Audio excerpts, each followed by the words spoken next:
הצמח הזה יכול להביא לירידה משמעותית ברמה ולכן בפעילות של כל מיני תרופות שמטופלים לוקחים, לסוכרת, לחץ דם, אפילו לסרטן. אז לכן, הכל דבר צריכים לבדוק, גם דברים טבעיים יכול לעזור, זה גם יכול להזיק.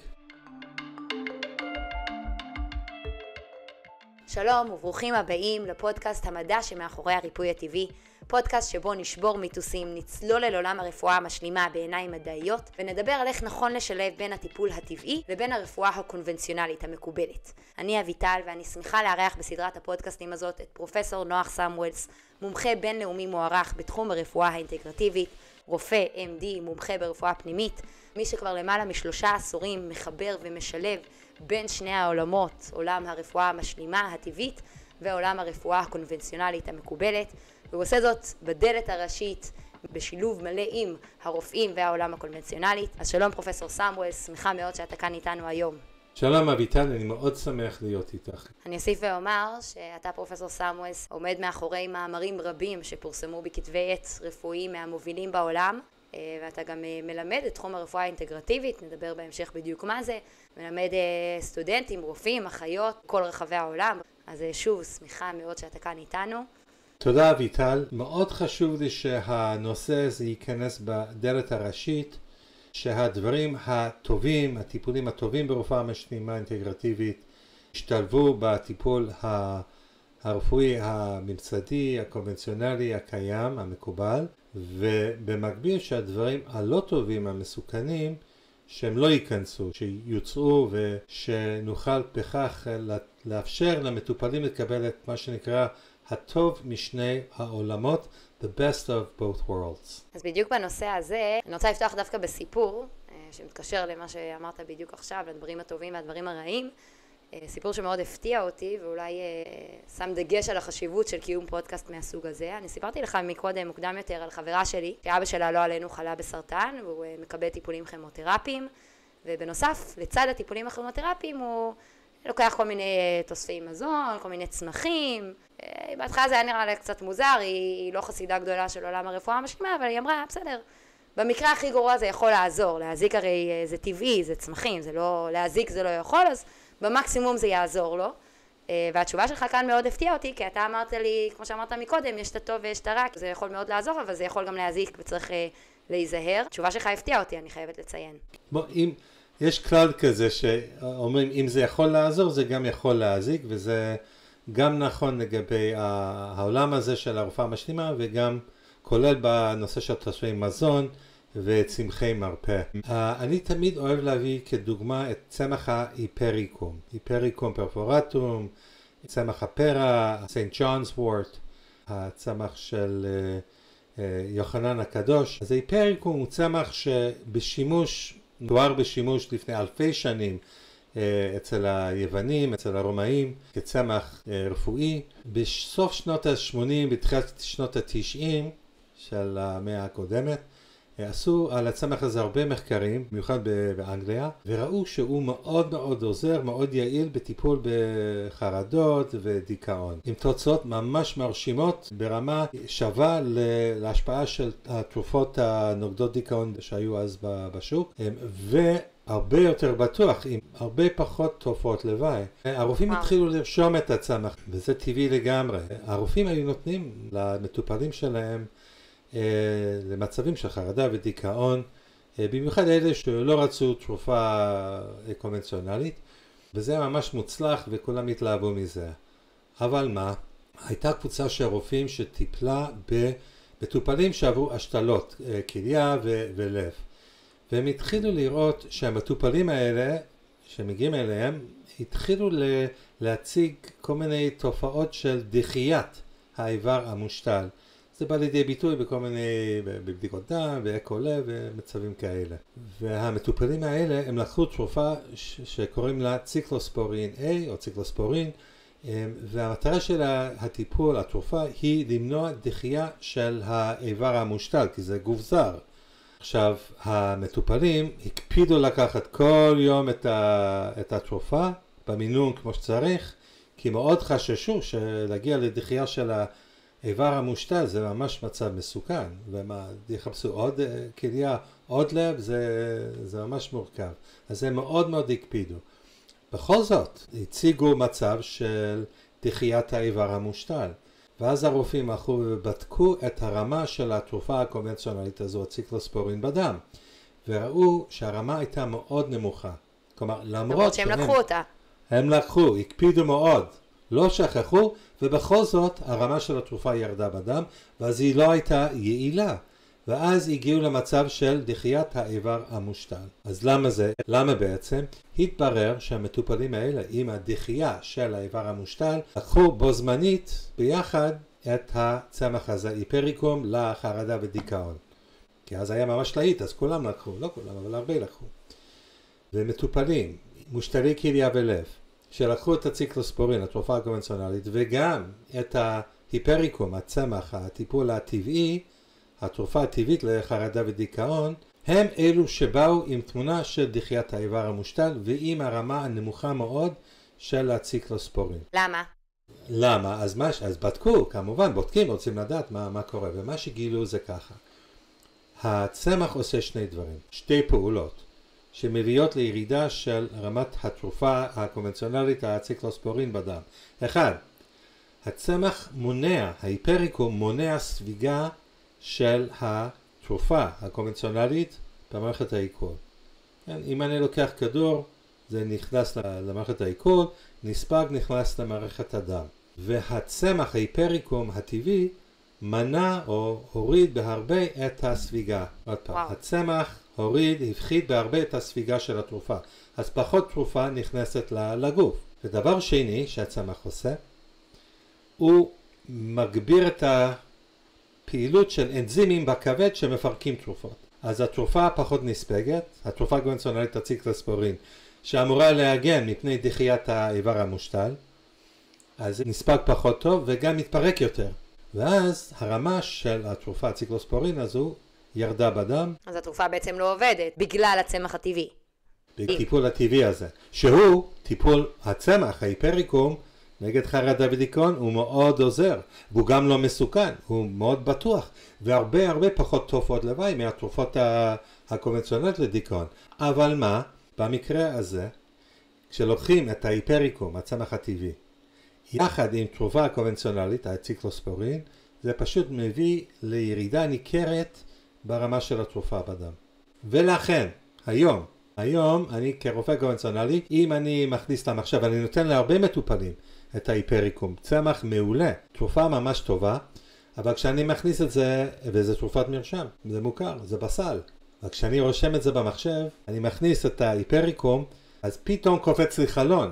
המטופל שלכם לוקח את התרופות האלה, וההיפריקום, הצמח הזה יכול להביא לירידה משמעותית ברמה, ולכן בפעילות של כל מיני תרופות שמטופלים לוקחים, לסוכרת, לחץ דם, אפילו לסרטן.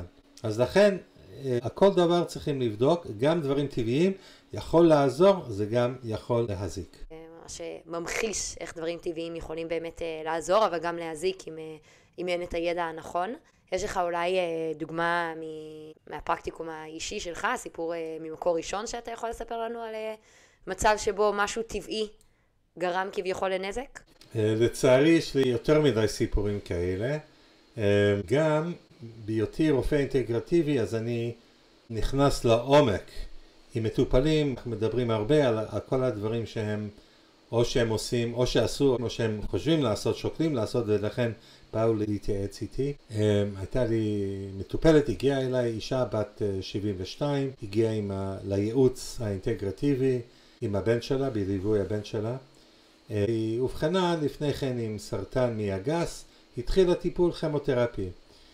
טיפול מאוד קשה, הרבה תופעות לוואי, רשימת מכולת של תופעות לוואי, כמעט לכולם היו בצורה או במידה כזו או אחרת, אבל אצלה, אחרי הטיפול הראשון, הרגישה מצוין, אולי טיפה חולשה, אבל לא מעבר לזה. טיפול השני, בלי תופעות לוואי. טיפול שלישי, בלי תופעות לוואי. טיפול רביעי, בלי תופעות לוואי. ממש היה לה מזל, והיא גם העריכה את זה. ואז בטיפול החמישי, כל הרשימה, כל רשימת המכולת הזו של תופעות לוואי, התחילה לסבול, מה שהיה לה מאוד סבלה ושקלו להמשיך, לא להמשיך, הורידו לה מינון, אז למה השתנה פתאום? למה? מה קרה? ישבתי איתה, דיברתי איתה, חגרתי אותה, וגם הבן היה, ומה התברר? שהבן שלה הזמין צמח עציץ עם צמח מורינגה אוליפרה מברזיל. ואז בדיוק שבוע או שבועיים לפני כן הצמח הגיע. לפני הטיפול החמישי. בין הרביעי לחמישי. המורינגה הגיע, כל העציץ הגיע, והבן לקח אותו, כי המורינגה מאוד פופולרי, משתמשים בזה לטפל בכל מיני מחלות, כולל סרטן. יש הרבה סגולות, למרות שהמחקרים עוד לא הוכיחו שזה באמת עוזר, אבל הרבה מאמינים שזה באמת, זאת התרופה למצב הרפואי שלהם. את כל הציץ הזה, כל הצמח, הגיבול, והפרח, והעלים והכל, וריסק את זה, לא יודע בדיוק איך הוא הכין את זה, ונתן את זה לאמא. וזה אחרי הטיפול הרביעי. ואז בטיפול החמישי, פתאום יש את כל התופעות לוואי, שהם לא היו מהמורינגה עצמה. הצמח הזה, סך הכל, הוא לא כל כך רעיל בפני עצמו. אבל הוא באמת הביא לכך, ככל הנראה, לכל התופעות לוואי. למה אבל אם הצמח עצמו הוא לכאורה בסדר? אז איך זה יכול להיות? אז בדקתי וחקרתי וראיתי שבספרות ידוע או הוכח או ראו שצמח המורינגה מה הוא עושה, איך הוא משפיע על תרופות, על המטאבוליזם, על חילוף חומרים של תרופות. המורינגה מורידה פעילות של אנזימים בכבד שמפרקים תרופות. אז האנזימים האלה פחות פעילים, פחות מפרקים תרופות, ואז הרמה של התרופה עולה בדם. עוד פעם, פחות פירוק, יותר תרופה. יותר תרופה בדם, יותר תופעות לוואי. וזה ככל הנראה מה שגרם לאישה הזו המסכנה להפוך ממטופלת בכימותרפיה קשה, בלי תופעות לוואי, למטופלת בכימותרפיה קשה עם כל התופעות לוואי. בעצם מה שאתה מסביר זה שהצמח הזה שלכאורה הוא בסדר, אבל בשילוב עם הכימותרפיה הוא גורם לזה שהתרופה לא מתפרקת או מתפרקת פחות ממה שהיא צריכה, ואז יש יותר כימותרפיה בדם. זאת אומרת, אותה אישה החל מהסבב החמישי מקבלת טיפול כפול, וזה מה שגרם לתופעות הלוואי? תראי, ככל הנראה, הגורם היחידי שהיה יכול להביא לשינוי הזה, כ4 טיפולים בלי תופעות לוואי בחמישי, והיא לוקחת מורינגה, ומורינגה אנחנו יודעים, וזה ראו את זה במודל של בעלי חיים, שהוא באמת מביא לעלייה משמעותית ברמה של תרופות בדם. ואז זה ככל הנראה הגורם שהביא לזה. אבל יש לה רופא, מלווה, אונקולוג, הוא לא, זאת אומרת הרופא לא ידע שיש את ההתנגשות הזאת, איך הרופא בעצם אפשר לה לקחת את הצמח הזה לצד הטיפול הכימותרפי? אז שאלה ממש חשובה, ובעצם הבעיה העיקרית כאן מבחינת לתת לך תשובה, זה שברוב המקרים, במיוחד במטופלים אונקולוגיים, אבל גם באנשי רפואה, רופאים ואחיות וכל אנשי מקצוע הרפואה, הם בדרך כלל לא מודעים לכך שהמטופלים שלהם עושים כל מיני טיפולים ברפואה משלימה, או לוקחים כל מיני תוספי מזון, עושים חיים מרפא, דברים כאלה. הם פשוט לא יודעים את זה. ולמה הם לא יודעים? אז יש כמה סיבות לכך, יש שזה גם כן הרבה מחקרים, או שהמטופל לא מספר. מטופלים אומרים, זה לא רלוונטי, אני באתי לרופא, לאונקולוג הזה, לפנימאי הזה, לרופא ילדים, כדי לדבר על משהו קונבנציונלי, זה לא מעניין אותם, זה לא שייך להתחיל שיחה על הדברים של הרופאה המשלימה, האלטרנטיבית, כל הדברים האלה. יכול להיות שהם חוששים מאיזו תגובה שהרופא יגיד, איך אתם עושים שטויות כאלה, זה שרלטנות, אז הם גם חוששים מזה. באמת שלי היה איזשהו מקרה שחוויתי תגובה כזאת מאיזשהו רופא, אז אני יכולה, אולי לא כדאי לשפוט ואני יכולה להבין. כן. זה הרבה פחות, היום הרופאים, עולם הרופאה הרבה יותר פתוח, והרופאים יותר מוכנים לקבל את זה שאנשים מנסים דברים, אבל בהנחה שזה עוזר ולא מזיק, שזה לא תמיד נכון כמו שדיברנו מקודם, אבל הסיבה מספר 1 שרופאים לא יודעים, ובמקרה של המטופלת הזו זה לא הופיע בתיק, אף אחד לא הזכיר את זה, אף אחד לא ידע מזה שהיא לוקחת גם מורינגה. הסיבה מספר 1 זה פשוט כי הרופאים לא שואלים, והאחיות לא שואלות, פשוט לא שואלים על זה. למה הם לא שואלים? זה לא במודעות, הם לא יודעים שזה קיים, שקיימת אפשרות כזו. ולכן אחד הדברים שאנחנו מנסים ללמד סטודנטים לרפואה וגם רופאים, וגם אחיות, וגם כל מי שעוסק, וגם הקהל הרחב, זה שאם לא תשאלו, לא תדעו. צריכים לדבר על זה. צריכים לחשוף את השימוש של מטופלים מכל מגוון הקשת הרפואי, בין אם זה מטופלים אונקולוגיים, בין אם מטופלים מסוכרת, או לחץ דם, או כולסטרול, או ילדים, כל מיני בעיות רפואיות שההורים נותנים להם, כל מיני טיפולים ברפואה משלימה, אלטרנטיבית, נדבר על כל המונחים האלה עוד מעט, אבל צריכים לשאול, לא שאלת איך אתה תדע, או את תדעי. זה יכול אבל לפעמים גם להיות, זאת אומרת, יכול להיות שאני שותה תה ננה, שזה משהו לכאורה טבעי, וזה מתנגש לי עם משהו, זאת אומרת, זה יכול להיות מדברים ביום יום שאני אפילו לא שמה לב, לפי מה שאתה אומר, ולכן ידע זה כוח וחשוב מאוד להציף את כל הדברים, אבל אם אתה אומר שאנשים לא שואלים איך אפשר כן לשנות את השיח, אמרת שאתה מלמד סטודנטים לרפואה ורופאים, אולי בין המטופל לרופא, איך בעיניך אפשר לקדם את השיח, כי ראינו שזה חשוב? קודם כל אני אגיד לך שעשו מחקר באוניברסיטת וושינגטון בסיאטל, במערב ארצות הברית, ושאלו מטופלים אונקולוגיים את השאלה, אם הייתם יודעים שהצמח התוסף, מה שאתם עושים, עלול להזיק או להתנגש עם הטיפול הקונבנציונלי, מה הייתם עושים? 85% מהמטופלים אמרו, היינו מפסיקים לקחת. גם אנחנו מאמינים שזה עוזר וזה מרפא, לא יודע מה, הם אומרים, אנחנו לא רוצים להזיק, אנחנו לא רוצים לעשות משהו שמסוכן, אנחנו לא רוצים לקחת משהו שיפריע לטיפול הקונבנציונלי. זה אומר שזה חשוב כן לשאול ולתת את המידע, כדי שמטופלים יוכלו לקבל, הם לא טיפשים, הם חכמים מאוד, והם קוראים גוגל ואינטרנט ויודעים כל מיני דברים. ChatGPT היום. ChatGPT בכלל לא צריכים אפילו לקרוא, לוחצים ב-AI וזה הכל עולה. אז אפשר להיעזר במה שנקרא כל הרופאים והצוות האינטגרטיבי. אז אני, לדוגמה רופא אינטגרטיבי, מפנים אליי כל הזמן מטופלים שעושים כל מיני דברים אונקולוגיים, שאומרים לי, הוא לוקח כל מיני דברים, אם זה בסדר, זה לא בסדר, זה מתנגש או לא, אבל זה מראה שהם שאלו על זה. שיש להם מודעות לזה, הם חושבים שזה חשוב לדעת. אז זה דבר, זה ממש מתקדם. אז אולי מודעות זה באמת שם המשחק. זאת אומרת, כשזה במודעות שלנו, ואנחנו בפרקים הבאים נדבר על כל מיני דברים, נציג מחקרים מדעיים ונקיף את הנושא באמת בעיניים מדעיות. אני רוצה רגע לצאת לתמונה היותר רחבה ולשאול אישית עליך, בכלל הגעת מהמסלול המאוד מקובל, למדת רפואה באוניברסיטה מוכרת, עשית התמחות ברפואה פנימית. איך הגעת לכל התחום הזה של רפואה משלימה, הטיפולים הטבעיים? זה כביכול לעבור לצד השני של המתרס, לא? כן. קודם כל, כשלמדתי רפואה, הנושא הזה לא היה. לא דיברו על זה, לא הכירו, לא ידעו מה זה בכלל, למה מדובר. היום בהרבה פקולטות, גם בארץ וברחבי העולם, יש קורסים, יש חשיפה לנושא הזה, לתחום של הרפואה המשלימה, משלבת, האינטגרטיבית. אתה ממש מעביר קורסים על זה באוניברסיטאות המובילות בארץ, אתה וחבריך, כחלק ממערך הלימודים המקובל.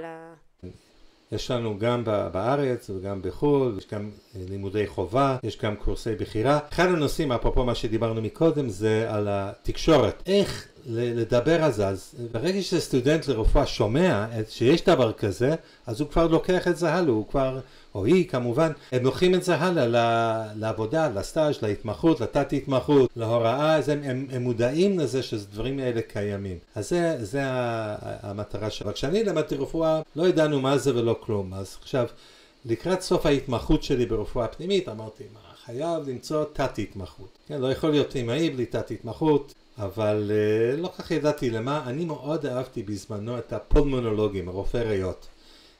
גם בלימודים וגם בעבודה, יש להם אופי כזה, מאוד התחברתי לזה. את הרופאים עצמם אהבת, לא תותחים. הרופאים עצמם, אז הלכתי ועשיתי רוטציה שם במהלך ההתמחות, וראיתי שאת הרופאי ריאות אני מאוד אהבתי. הם מאוד נחמדים ויש להם כזה ראש כזה, שאני מאוד התחברתי לזה. אבל את רופאת הריאות, זה לא כל כך התחברתי לזה.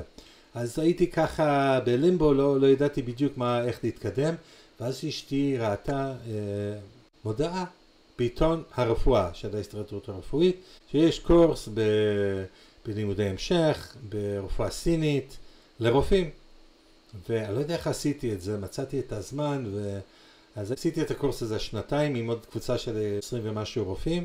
למדתי את היסודות של הרפואה הסינית, איך זה עובד, מה זה לפי התיאוריה של הרפואה הסינית. למדנו דיקור סיני, איפה להכניס את המחטים, עשינו התנסות קלינית, היו לנו מבחנים, בכתב, מבחן בהפה, מבחן מעשי, כמו שלב א' וב' בהתמחות, וזה היה הספתח בשבילי, וזה נתן לי כלי כרופא פנימאי, לעזור למטופלים שלי ולהקל על הסבל שלהם עבור כל מיני תסמינים ותופעות לא היה להן מענה מספק מהרפואה הקונבנציונלית. כלומר, אספתי עוד משהו לארגז כלים שלי, לטולבוקס שלי, שיכולתי להציע למטופלים כדי להקל על סבלם. יש דברים כמו תסמונת עייפות קרונית, או תסמונת המעי הרגיז, או פיברומיאלגיה שכל הגוף כואב, ועוד המון תופעות לוואי שיכול להיות שלרפואה הקונבנציונלית יש מענה, אבל לא מספיק יעיל וגם עם תופעות לוואי.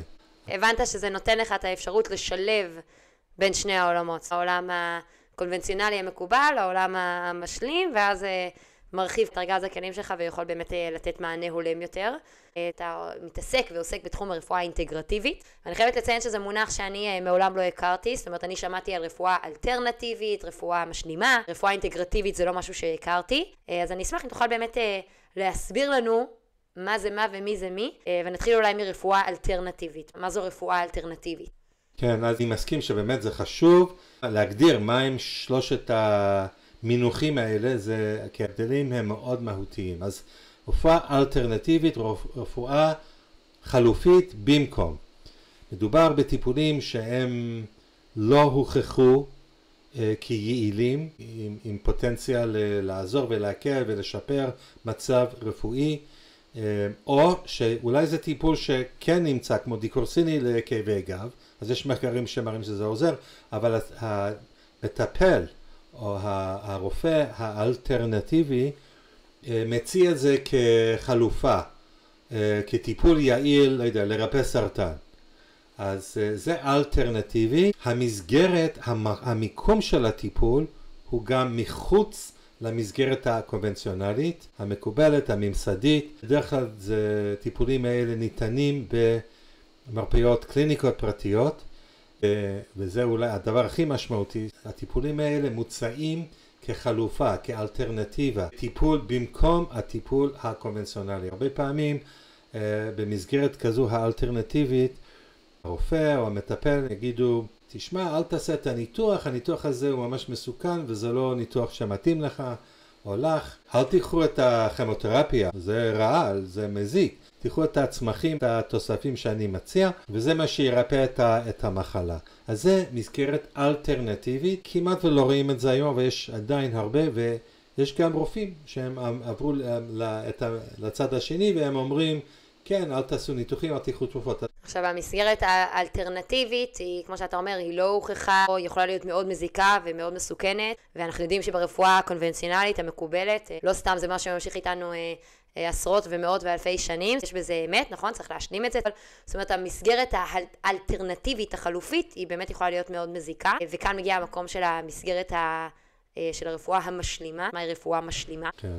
רק אני אציין שבמסגרת האלטרנטיבית, יכול שיש שם דברים שכן טובים, אבל פשוט המחקרים מראים שהם לא עוזרים, אבל את יודעת מה, המחקר רפואי, בדרך כלל המטפלים האלטרנטיביים אומרים, אתם עושים מחקרים, זה שיטות, סטטיסטיקה, זה לא, אז אני תמיד אומר, נכון, המחקר המדעי הוא מוגבל, הוא לא מושלם, אבל כמו שצ'רצ'יל, וינסטון צ'רצ'יל, ראש ממשלת אנגליה אמר בזמנו, שזה כמו הדמוקרטיה. דמוקרטיה היא השיטה הכי גרועה חוץ מכל שאר השיטות. גם מחקר מדעי, שיטה אולי הכי גרועה, אבל יותר טובה. ויש המון דברים טובים ברפואה מודרנית שנכנסו בגלל הכלי הזה של המחקר הקליני המדעי, בדברים שכל הזמן נבדקים וכל הזמן צריכים להוכיח את הטיפולים האלה.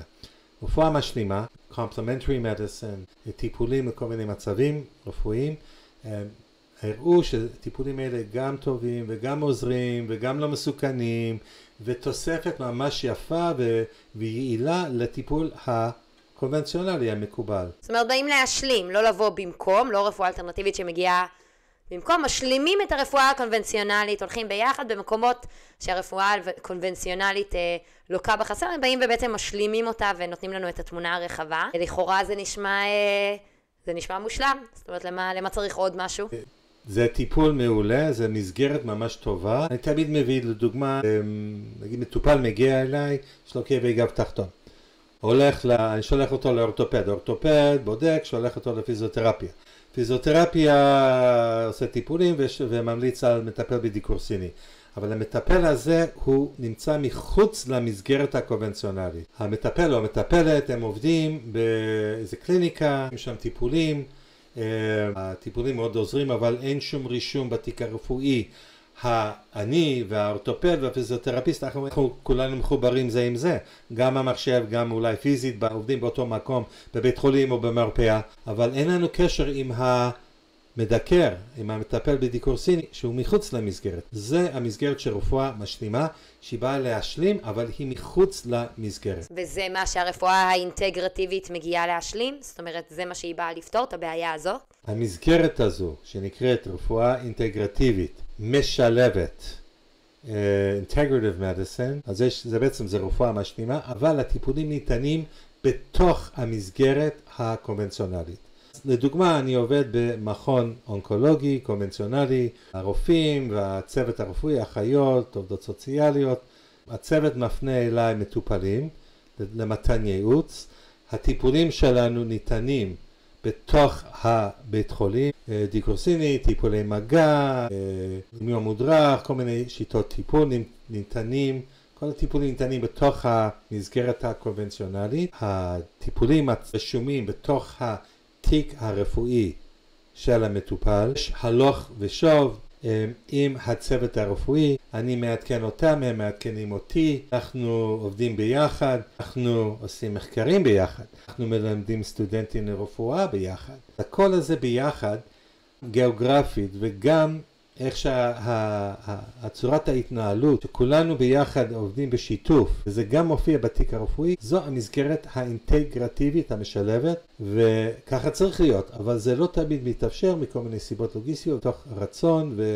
ותקצוב ודברים כאלה, אבל זה המערך האידיאלי, המיטבי, שבו באמת המטופלים יכולים לקבל את מה שהזכרתי קודם, את הטוב משני העולמות, the best of both worlds. זה נשמע מדהים, אז באמת, רגע, אני אסכם את הנושא של העניין הטכני הזה, אבל המאוד חשוב, אז רפואה אלטרנטיבית, היא ממש במקום. אל תיקחו את האנטיביוטיקה, תיקחו שיקוי מצמחים במקום. זאת אומרת, זה במקום, זה יכול להיות מסוכן. יכול להיות שיש שם דברים טובים, אבל בגדול זה צריך מאוד מאוד להיזהר, וזה באמת משהו שהוא בא במקום. ואז יש את הרפואה המשלימה, שניים מקבילים, שני דברים טובים, העולם הקונבנציונלי והעולם המשלים, שניהם מאוד טובים, אבל הם מקבילים האחד לשני, והם לא נפגשים, וזו הבעיה שהרפואה האינטגרטיבית הגיעה לפתור.